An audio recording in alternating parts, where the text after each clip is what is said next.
The Kenyan wage bill is swelling at a time that the economy is straining, and it seems that Ruto has found a new weapon of leadership: committees.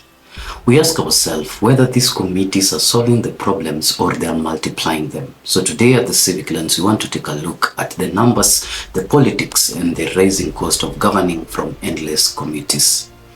See, since he took power in 2022, William Ruto has used over 10 committees, with some of these committees never seeing the light of the day because the courts declared them unconstitutional. But this latest one, headed by the scholar Professor Mutua Makau and deputized by the current president of the Law Society of Kenya, Faith Odhiambo, has brought a lot of criticism than all the other committees that Ruto has used before. Before we narrow down into this one committee, let us zoom our lenses here at the Civic Lens at the committees that Ruto had brought since his inception to power. You remember, sometimes back in September 2022, there was the first committee that Ruto established under his leadership. The committee was on gender-based violence and femicide. It was headed by Nancy Baraza, and it had around 34 members in that task force. They were supposed to complete their mandate within 90 days. The report that they delivered, we do not know where it is in its implementation stage. Shortly after, within the same month, Ruto came up with a basic education committee that was aimed at looking at the competent-based curriculum that was introduced, replacing the old system of education that existed in Kenya. This committee was chaired by Professor Raphael Munaro. It had 42 members, and it was supposed to finish its mandate within 120 days. We are yet to know its stage of implementation. Then you remember in August 2023, there was a 10-member negotiating team chaired by Ichung'wah and Kalonzo, where Kalonzo and Ichung'wah were being paid 50,000 per sitting, and members from private sectors were being paid 25,000 per sitting. It had a budget of over 106 million just on logistics.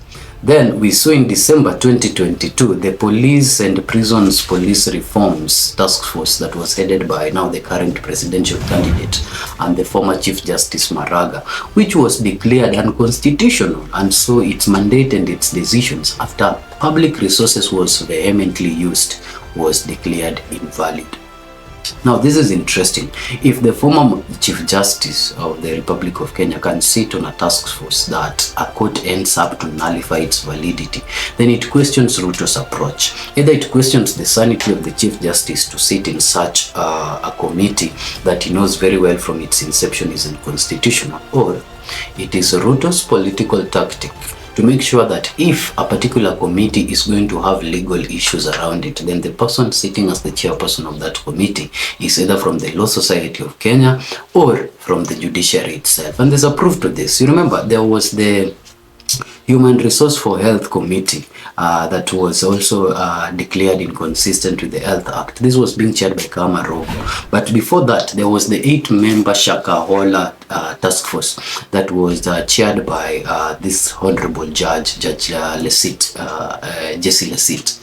And the task force that was chaired by Jesse Lesit, the Shakahola one, was also declared unconstitutional. So it shows a pattern that if Maraga's task force that was looking at police reforms ended up being declared unconstitutional, and also the Shakahola task force that was headed by Jesse Lesit ended up being declared unconstitutional, then it's either the judges who do not really understand their constitutions, or it's a political maneuver by William Ruto that where there is legal issues around the setup of that committee, the people that sit at the helm as either the chairperson, as the deputy chairperson, are individuals that comes from the legal fraternity. Now there's an endless other group of committees that also never saw the light of day, just like the Shakahola one and the Human Resource for Health Practitioners one, the one that was declared inconsistent with the Health Act recently. But this has not stopped William Ruto from using committees. His argument is that when he uses committees, then he has an opportunity of bringing different individuals, including individuals from the private sector, into the decision-making table of the government. It makes sense that way, that the government cannot just run, independent of voices from the private sector. And so sometimes when problems cut across both the private sector and the public sector, then it is very important to bring in a task force to solve that problem.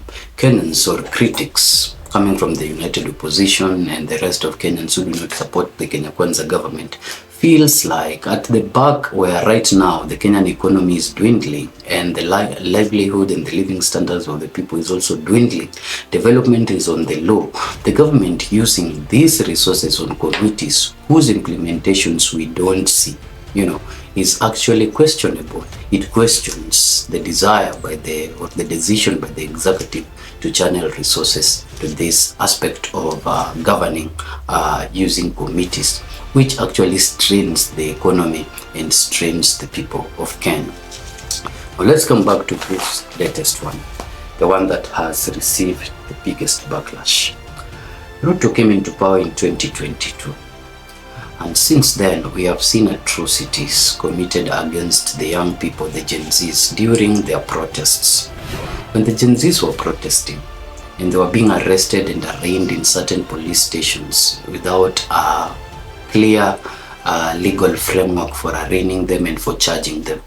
The hope for these Gen Z officials were two organizations: the Law Society of Kenya, whose president is Faith Odhiambo, currently the vice chairperson of the task force that was formed for compensation alongside Makau Mutua, and another organization was Amnesty International.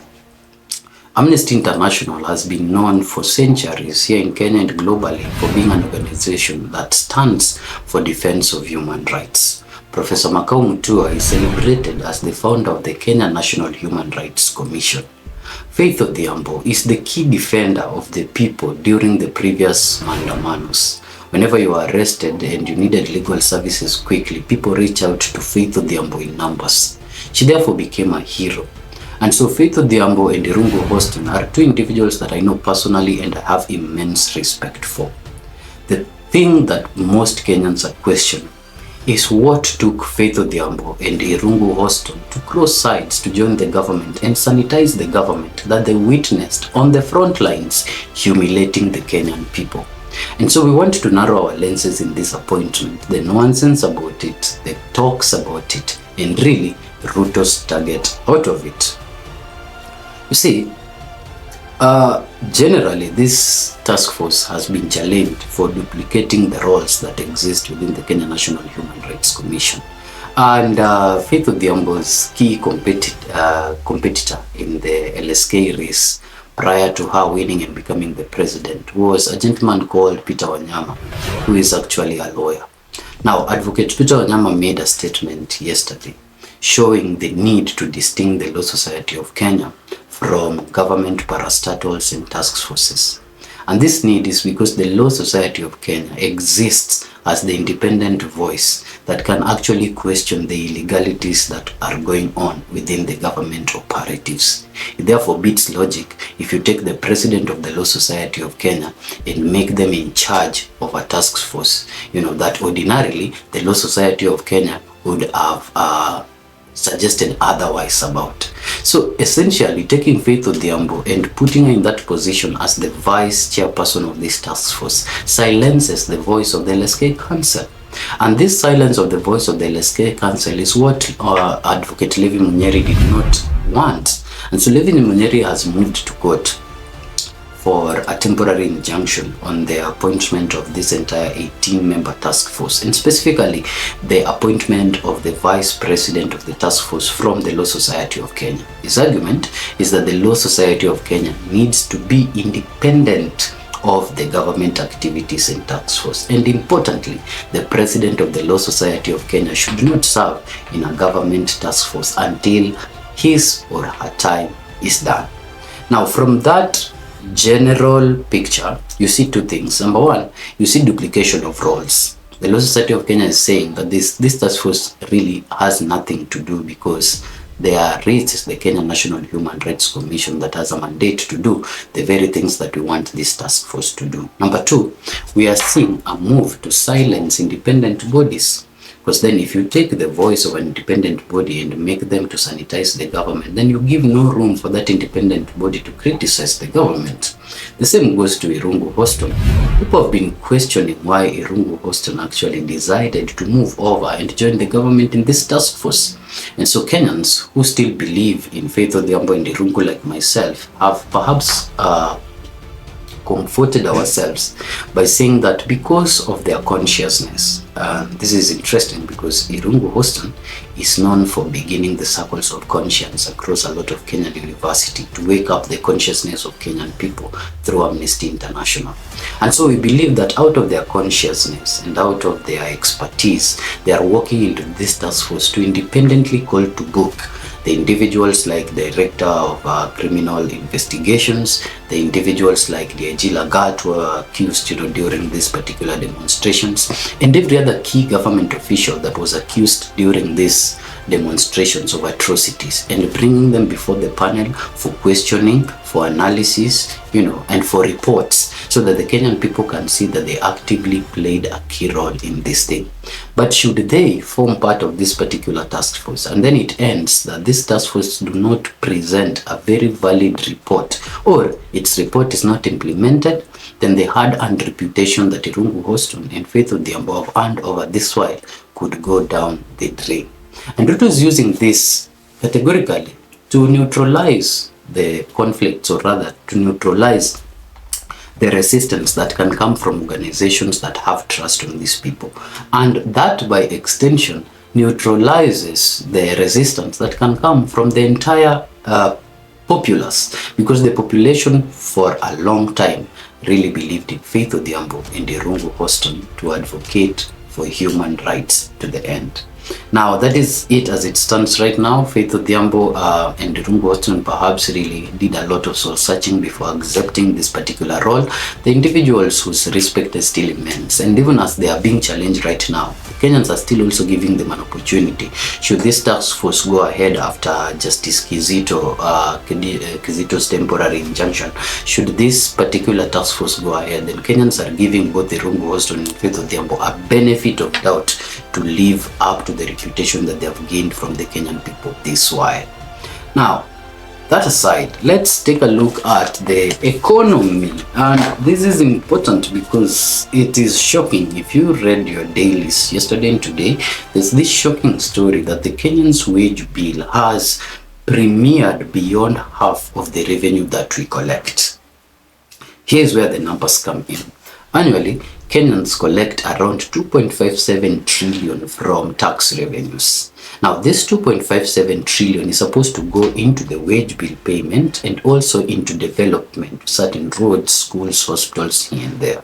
But it seems right now, the report that is coming from the SRC is the Salaries Remuneration Commission, is that the Kenyan wage bill has hit over 1 million people. This is a growth of 160,000 from 2020. So it has hit over 1 million people. And the Kenyan wage bill hitting over 1 million people means the salaries of this over 1 million people is now around 1.25 trillion.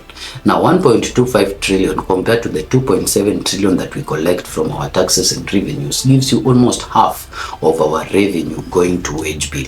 And this has been accused in three independent, or rather this particular growth has been attributed to three independent or three specific aspects of employment in government. Let's start with the TSC. The Teachers Service Commission actually is the biggest public service employer in Kenya. It has an over 5.2% growth rate annually of teachers coming in and being employed. And so it means with more teachers being employed, the wage gap increases. Previously, it was before 1 million. It was under 1 million in 2020 all the way to 2022 when Ruto took power. But now we are seeing it beyond the million gap because of the 5.2 increment that is coming from the TSC. The TSC aside, there's also the appointment within ministries. Now, the appointment within ministries, as you know, are codified with the ministry's regulations.